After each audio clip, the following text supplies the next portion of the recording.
আসসালামু আলাইকুম। সবাই কেমন আছেন? আশা করি সবাই ভালো আছেন। আজ আপনাদের জন্য নিয়ে এসেছি গল্পের ৩য় পর্ব। আশা করি গল্পটি আপনাদের ভালো লাগবে। তাহলে চলুন শুরু করা যাক। ওদের সামনে আমাকে ছোট করছে। কেন করছে এমন লোকটা? লাবণ্য আর নিতে পারল না। হঠাৎ সে রাগের মাথায় আমার কলার চেপে ধরে বলে, সবাইকে কি আপনার মতো চরিত্রহীন ভাবেন? কি ভাবেন আপনি নিজেকে? নিজের যেমন চরিত্রে দোষ আছে তেমনি সবার ক্ষেত্রেও কি তাই ভাবেন? কেন করছেন আপনি আমার সাথে এরকম? কি চান আপনি? হঠাৎ এমন আক্রমণে হারুন আর হিনা দুজনেই ভয় পেয়ে যায়। লাবণ্যর এই রূপ আগে কখনো দেখেনি। লাবণ্য হঠাৎ এরকম ভাইলেন হয়ে যাবে ওরা বুঝতে পারেনি। ভাই বোন দুজন একে অপরের দিকে তাকিয়ে আবার আমাদেরকে দেখছে। লাবণ্যর এরকম আচরণে আমি অপ্রস্তুত হয়ে পড়ি। ওর রাগটা স্বাভাবিক। আমি ওর সাথে যা করেছি সেটা অন্যায় করেছি। তাই কিছুক্ষণের জন্য নিজের রাগ সম্বরণ করার জন্য নিস্তব্ধ হয়ে দাঁড়িয়ে রইলাম। নিজেকে স্বাভাবিক করার চেষ্টা করলাম। রাগের মাথায় কিছু করে ফেললে পরে সব ভেস্তে যাবে, তাই ঠান্ডা মাথায় সবকিছু নিতে হবে। আমি এক নজর অনিফার দিকে তাকালাম। দেখছি সে তাকিয়ে আছে আমাদের দিকে। আমি মেয়ের দিকে তাকিয়ে থেকে মুচকি এসে কলার থেকে লাবণ্যর হাত ছাড়িয়ে নিলাম। কেন জানি না আমার মেয়ের মুখের দিকে তাকাতেই আমার সব রাগ উধাও হয়ে গেল। আমি মনে করলাম কিছু না বলে বেরিয়ে যাওয়াই ভালো হবে। আমি হারুনকে বললাম, চল এখান থেকে। আমি যাওয়ার জন্য এগোতেই লাবণ্য আমার সামনে এসে দাঁড়ালো।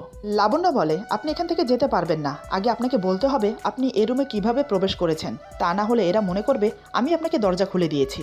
পরিবেশ স্বাভাবিক করার জন্য হারুন বলে, হ্যাঁ অনি, তুই বলে দে তুই কিভাবে এসেছিস। আমি কথা ঘোরানোর জন্য বললাম, তোকে পরে বলবো, এখন বল তোরা এখানে কি করছিস। হিনা বলে, আমরা তো লাবণ্য আপুকে ডাকতে এসেছি সকালের নাস্তা রেডি করতে। বাড়ি ভর্তি মেহমান, তাই হাতে হাতে করলে তাড়াতাড়ি সবকিছু রেডি হয়ে যাবে, তাই আর কি। কিছু মুহূর্তের জন্য আমি তো ভুলেই গিয়েছিলাম এটা বিয়ে বাড়ি। লোকজন জানাজানি হওয়ার আগে এখান থেকে বেরিয়ে যাওয়াই শ্রেয়, তাই আমি ওদেরকে নিয়ে বেরিয়ে গেলাম।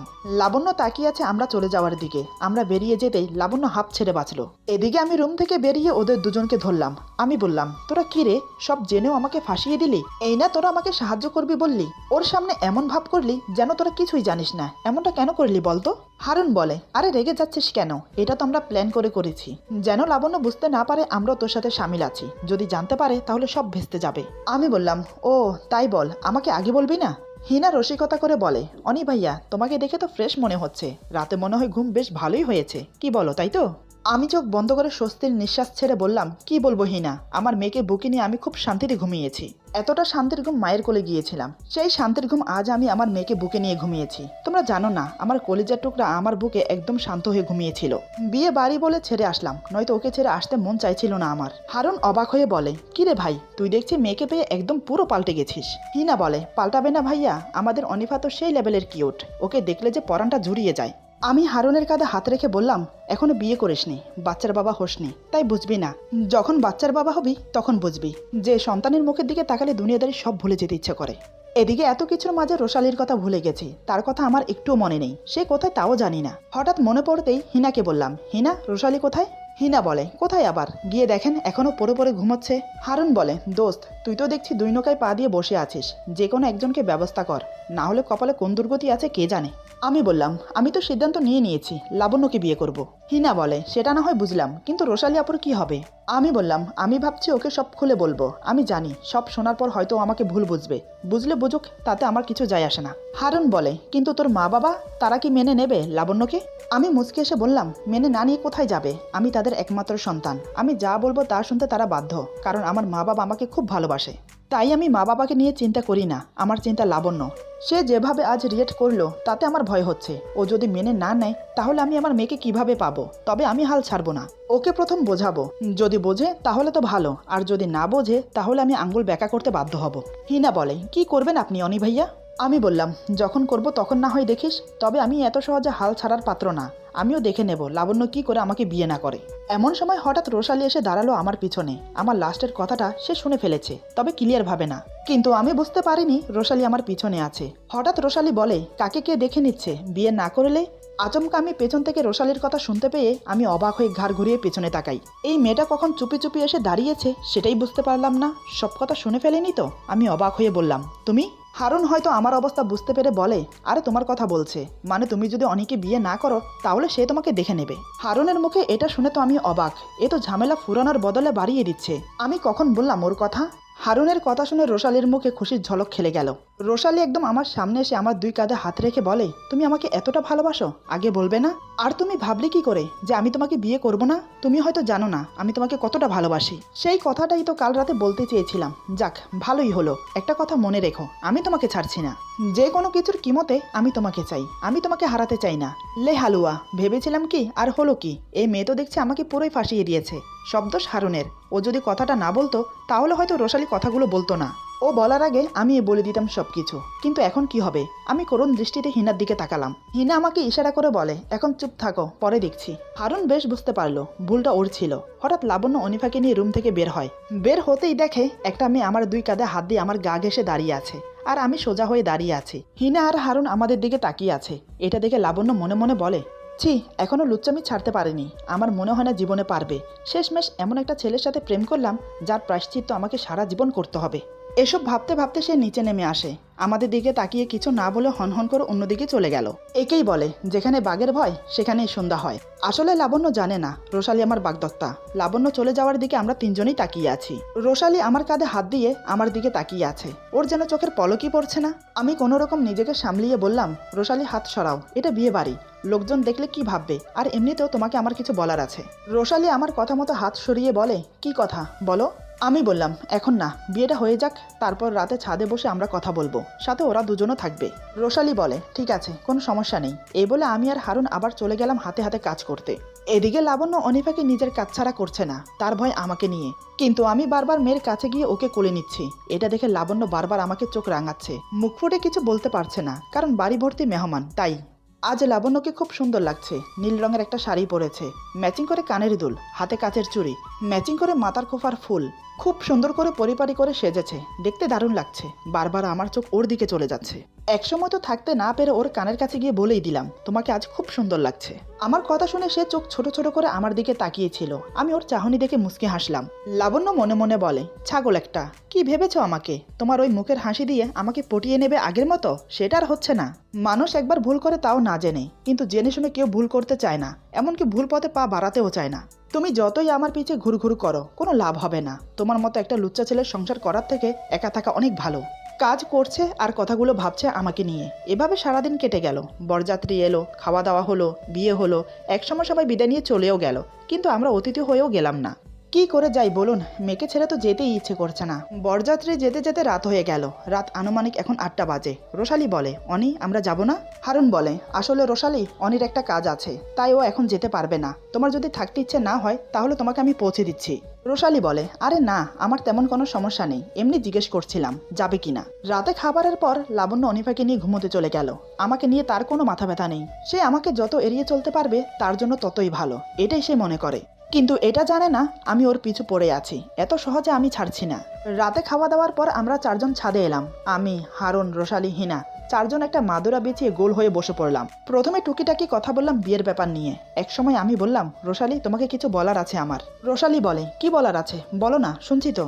আমি বললাম, দেখো, তোমাকে আমার ব্যাপারে কিছু বলার আছে, যেটা তুমি জানো না।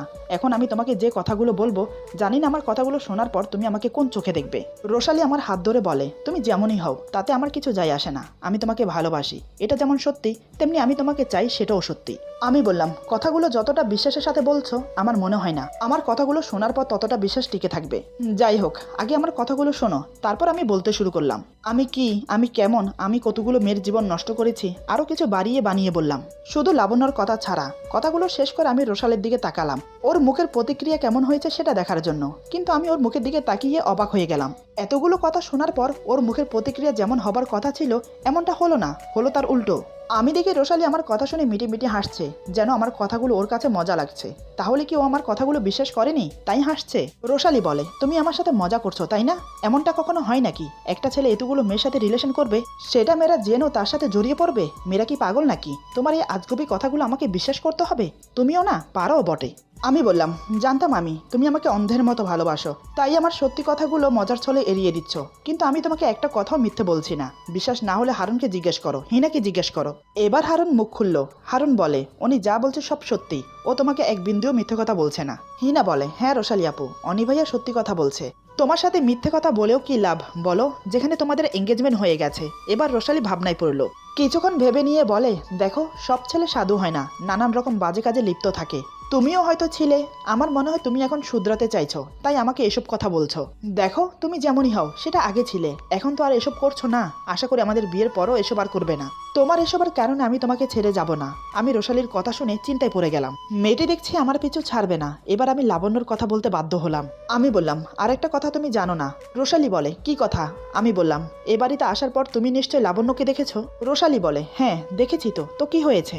আমি বললাম, একসময় সে আমার গার্লফ্রেন্ড ছিল। রোশালি বলে, বুঝলাম, একসময় মানে সেটা অতীত। অতীতে হয়তো তোমার অনেক গার্লফ্রেন্ড ছিল। এদের বাদেও যদি আরো থেকে থাকে তাতেও আমার কোনো প্রবলেম নেই, কিন্তু এখন তুমি শুধু আমার। আমি বললাম, অতীতে সে আমার গার্লফ্রেন্ড ছিল, সেটা বড় কথা না। রোশালি বলে, তাহলে কি বোঝাতে চাইছো? আমি বললাম, দেখো ঘুরিয়ে ফিরিয়ে কথা বলতে ইচ্ছে করছে না আমার। আমি তোমাকে এতগুলো কথা বলছি, তার কারণ হলো অনিফা। রোশালি বলে, অনিফা তো লাবণ্যর মেয়ে, ওর কথা কেন বলছো? কি হয়েছে? আমি বললাম, অনিফা আমার মেয়ে, আমার আর লাবণ্যর ভালোবাসার চিহ্ন। দেখো রোশালি, আমি আগে জানতাম না, এখানে এসেই জানতে পারি অনিফা আমার মেয়ে। যদি জানতাম তাহলে তোমার সাথে এঙ্গেজমেন্ট করতাম না। তুমি অনেক ভালো মেয়ে, এতদিন তোমার সাথে কথা বলে বুঝতে পেরেছি। কিন্তু আসল কথা হলো, আমি তোমাকে বিয়ে করতে পারবো না, আমাকে ভুল বোঝো না। আমার কথা শুনে রোশালি শক্ত কাঠের মুক্তির মতো বসে আছে, যেন সবকিছুর খেই হারিয়ে ফেলেছে। যে মানুষটাকে নিয়ে এত এত স্বপ্ন বুনেছে, যে মানুষটার সাথে সারা জীবন পথ চলবে বলে ভেবে এসেছে, যে মানুষটাকে মন প্রাণ উজাড় করে ভালোবাসতে শুরু করেছে, সেই মানুষটাই আর ওর হবে না।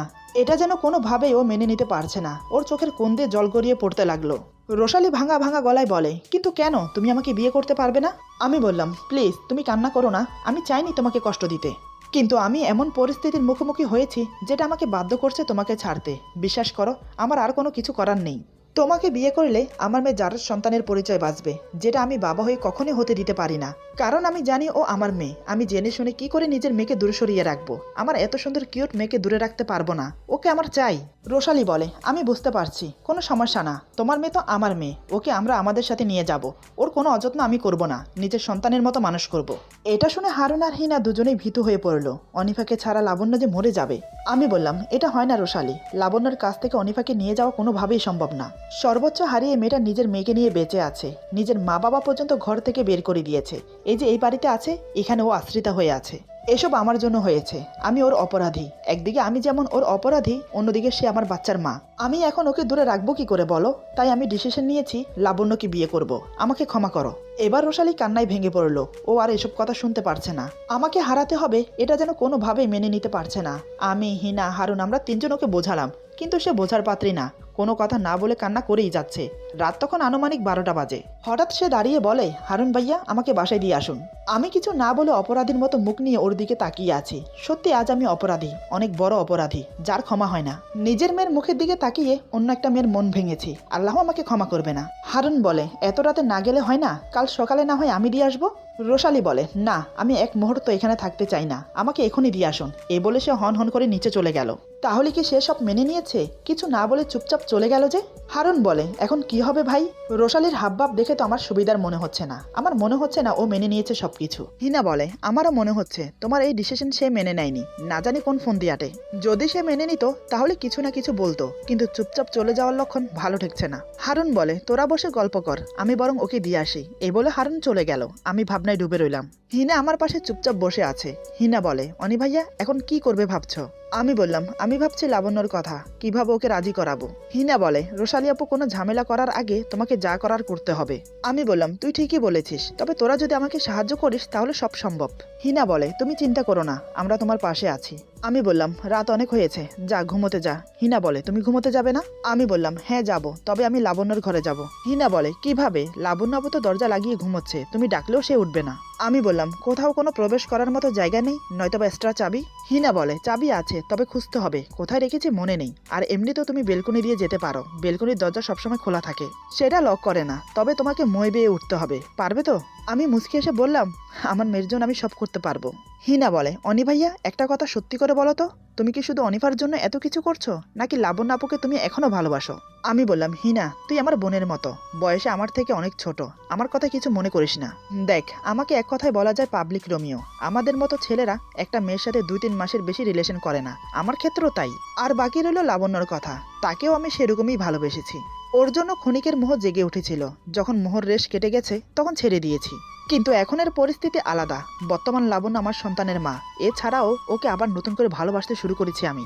জানি হিনা, আমার কথা তুই বিশ্বাস করতে পারছিস না, না পারলেও এটাই সত্যি, আমি আবার ওর প্রেমে পড়েছি। হিনা বলে, তুমি টেনশন করো না তো ভাইয়া, সব ঠিক হয়ে যাবে, তুমি বরং আসো, আমি তোমাকে মই দেখিয়ে দিচ্ছি। এই বলে হিনা আমাকে নিয়ে বাড়ির পিছনে গেল। আমাকে মই দিয়ে রুম দেখিয়ে দিয়ে চলে গেল। আসলে লাবণ্য দোতলায় থাকে, তাই এখন আমাকে মই বেয়ে উপরে উঠতে হবে। ওদের জন্য তো এতটুকু করতেই পারি। বাড়ির পেছনের দিকটা অন্ধকার, তেমন একটা লাইটের ব্যবস্থা নেই, তার উপর মই ছোট, ওদের বেলকনি পর্যন্ত যাচ্ছে না। আমাকে ওর বেলকনিতে যেতে হলে হাত বাড়িয়ে রেলিং ধরে ঝুলে উপরে উঠতে হবে। অনেক রিস্কের ব্যাপার, কিন্তু তারপরও যে আমাকে যেতে হবে। মেয়ের টানে তো বটেই, তার সাথে মেয়ের মাও যে টানছে আমাকে। আজ লাবণ্যর সৌন্দর্য আমাকে আকৃষ্ট করছে ওর প্রতি, ভালোবাসার জোয়ার বয়ে দিচ্ছে বুকের ভেতর। আজ আমি নতুন করে প্রেমে পড়েছি ওর রূপের। আজ ওকে বুকে নিয়ে একটু আদর করব, তবে ওকে টের পেতে দেওয়া যাবে না। যদি টের পায় তাহলে হাঙ্গামা করবে। এসব ভাবতে ভাবতে মই বেয়ে উঠতে লাগলাম। কথাগুলো ভাবতে ভাবতে একটু আনমনা হয়ে পড়েছিলাম, তাতেই হলো বিপত্তি। হঠাৎ পা ফসকে মই থেকে পড়ে যাই। পড়েছি গোলাপ গাছের উপর। গোলাপ গাছের কাঁটা আটকে অনেকটা জায়গা জুড়ে ছিঁড়ে যায়, মুখে, হাতে, গলায়, বুকে, কারণ আমি উভর হয়ে পড়েছি তাই। পরনের শার্ট মইর সাথে আটকে এক সাইড ছিঁড়ে গেছে। আমি কোনো রকম উঠে দাঁড়ালাম, কাটা স্থানগুলো জ্বলছে। অন্ধকারে বোঝা যাচ্ছে না ঠিক কতটা ক্ষত হয়েছে। আমি কিছুক্ষণ দাঁড়িয়ে ধাতস্থ হলাম, তারপর আবার সাবধানে উঠতে লাগলাম। অনেক কষ্টে রেলিং ধরে ঝুলে বেলকনিতে প্রবেশ করলাম। এইটুকু উঠে আসতেই হাঁপিয়ে গেছি আমি। কিছুক্ষণ দাঁড়িয়ে জোরে জোরে নিঃশ্বাস নিলাম। তারপর বেলকনির দরজায় হাত দিয়ে দেখলাম খোলা। হিনা তাহলে সত্যি কথাই বলেছে। রুমের ভিতরে গিয়ে দেখি একটা নীল রঙের ডিম লাইট জ্বলছে, তার আলোতে বেশ পরিষ্কার দেখা যাচ্ছে রুম। আমি খাটের দিকে তাকিয়ে দেখি আমার মেয়ে অনিফা চিত হয়ে শুয়ে ঘুমোচ্ছে। লাবণ্য ওর উপর হাত দিয়ে কাত হয়ে ঘুমিয়ে আছে। লাবণ্যর পরনে নাইটি, মনে হয় রাতে ঘুমানোর সময় নাইটি পরেই ঘুমায়। কিন্তু কাল রাতে তো নাইটি ছিল না, তাহলে আজ কেন পড়েছে? মনে হয় কাল রাতে কাজ করতে করতে টায়ার্ড হয়ে গিয়েছিল, তাই চেঞ্জ করেনি। এমনটাই হবে হয়তো। আমি কথাগুলো ভাবতে ভাবতে লাবণ্যকে দেখতে লাগলাম। ওর মাথা থেকে পা পর্যন্ত জরিপ করছি আমি। নাইটি হাঁটুর উপর উঠে গেছে। নাইটির গলা বড় হওয়ার কারণে বক্ষযুগল উন্মুক্ত। বুকের দুটো মাংসপিণ্ড প্রায় অধিকাংশ অংশ বেরিয়ে আছে। চুলগুলো হালকা বেনুনি করে রেখেছে। নাইটির কি রং সেটা ভালো করে বোঝা যাচ্ছে না। সাদা না গোলাপি রঙের বোঝার কোনো উপায় নেই, কারণ ঘরে নীল রঙের ডিম লাইট জ্বলছে। তার আলোতে পুরো ঘর নীলাভা হয়ে আছে। লাবণ্যকে যত দেখছি ততই মুগ্ধ হচ্ছি। ওর সৌন্দর্য যেন আগের থেকে বৃদ্ধি পেয়েছে, ঠিক তেমনি শরীরের গঠন একটুও নষ্ট হয়নি। সেই আগের ফিগার, যে ফিগার দেখে আমি ফিদা হয়েছিলাম ওর উপর। ওকে দেখতে দেখতে মেয়ের পাশে এসে বসলাম। মেয়ের মুখে হাত বুলিয়ে কপালে গালে আলতো করে চুমু এঁকে দিলাম। মেয়েটি আমার একটু নড়ে চড়ে উঠলো। এর থেকে বেশি কিছু করা যাবে না। যদি আমার কলিজার ঘুম ভেঙে যায়। মেয়ের মুখের দিকে তাকিয়ে সব ভুলে গেলাম। একটু আগে পরে গিয়ে যে পুরো শরীর ক্ষত বিক্ষত হয়েছে, সেখানে যে জ্বালা করছে কিছু যেন অনুভব হচ্ছে না। যাই হোক, আমি মেয়ের কপালে আলতো করে একটা চুমু দিয়ে লাবণ্যর পাশে গিয়ে শুয়ে পড়লাম। কিছুটা বালিশের সাথে হেলান দিয়ে এক হাতে ভর করে ওকে দেখতে লাগলাম। যেহেতু আমি ওর পিছনে শুয়ে আছি, তাই ওকে দেখতে পারছিলাম না। হাতে ভর দিয়ে মাথা উঁচু করে যখন দেখছিলাম, তখন দেখি ওর সামনে থাকা ছোট ছোট চুলগুলো ফ্যানের বাতাসে উড়ে এসে মুখ ঢেকে দিয়েছে। আমি এক হাতে আলতো করে সরিয়ে দিলাম। এবার স্পষ্ট দেখতে পারছি। মাথায় হাত বুলিয়ে কপালে একটা চুমু দিলাম। তাতেই লাবণ্য নড়ে চড়ে চিত হয়ে শুয়ে পড়ে। আমার জন্য সুবিধাই হলো। ওর দিকে তাকিয়ে মুচকি হেসে কপালে আবার আরেকটা গভীরভাবে চুম্বন করলাম। আরেকটু কাছে গিয়ে ওর গায়ের সাথে গা ঘেঁষে শুয়ে পড়ি। ওর নিঃশ্বাসের সাথে সাথে বুকের উঠানামা স্পষ্ট দেখতে পারছি আমি। লাবণ্যর মুখ আমার মুখের সামনে একদম, শুধু 3 ইঞ্চির ব্যবধান। লাবণ্যর মুখের গরম নিঃশ্বাস আমার চোখে মুখে এসে পড়ছে। তার সাথে আমার মুখের গরম নিঃশ্বাস লাবণ্যর গলার কাছে গিয়ে পড়ছে। আমি ওকে খুঁটিয়ে খুঁটিয়ে দেখতে লাগলাম। সেই চোখ, নাক, সেই গোলাপি ঠোঁটজোড়া, অন্যরকম একটা ভালোবাসার অনুভূতি জেগে উঠলো আমার মনে। আমি এক হাত দিয়ে ওর মুখে হাত বুলাতে লাগলাম। কি নরম, সফট, সে আগের মতো, একটুও পরিবর্তন হয়নি। ওকে এত কাছ থেকে দেখে নিজেকে ধরে রাখাই বড় কঠিন হয়ে যাচ্ছে। আর পারলাম না। 2 হাতে আগলে বুকের সাথে আলতো করে জড়িয়ে ধরলাম। কপালে একটা চুমু দিয়ে নাকে নাক ঘেঁষতে লাগলাম। টুপ করে ঠোঁটে ঠোঁট ডুবিয়ে দিলাম। 2 হাতে বুকের মাংসপিণ্ড আঁকড়ে ধরলাম। ঠোঁট ছেড়ে দিয়ে কানে আলতো করে কিস করে হালকা কামড় বসিয়ে দিলাম। কানের লতির নিচে মুখ গুজে দিয়ে কিস করতে লাগলাম। একসময় গলা বেয়ে বুকের মাঝখানে মুখ গুজে দিলাম। সেখানে মুখ গুজে দিয়ে শক্ত করে জড়িয়ে ধরলাম। তারপর নাক ঘেঁষে ঘেঁষে ছোট ছোট কিস করতে থাকি। এতটাই উত্তেজিত ছিলাম যে ভুলে গিয়েছিলাম লাবণ্য ঘুমিয়ে আছে। আমার এরকম শক্ত করে জড়িয়ে ধরাতে সে জেগে যাবে। তাই হলো। লাবণ্যর ঘুম ভেঙে গেল। সেদিকে আমার কোনো খেয়াল নেই। আসলে আমি বুঝতেই পারিনি লাবণ্য জেগে গেছে। আমার এরকম আচরণ দেখে লাবণ্য রাগে ফুঁসছে। হঠাৎ আমাকে চমকে দিয়ে লাবণ্য যা করলো, তাতেই আমার উত্তেজনার ভাব কেটে গিয়ে স্বাভাবিক হলাম।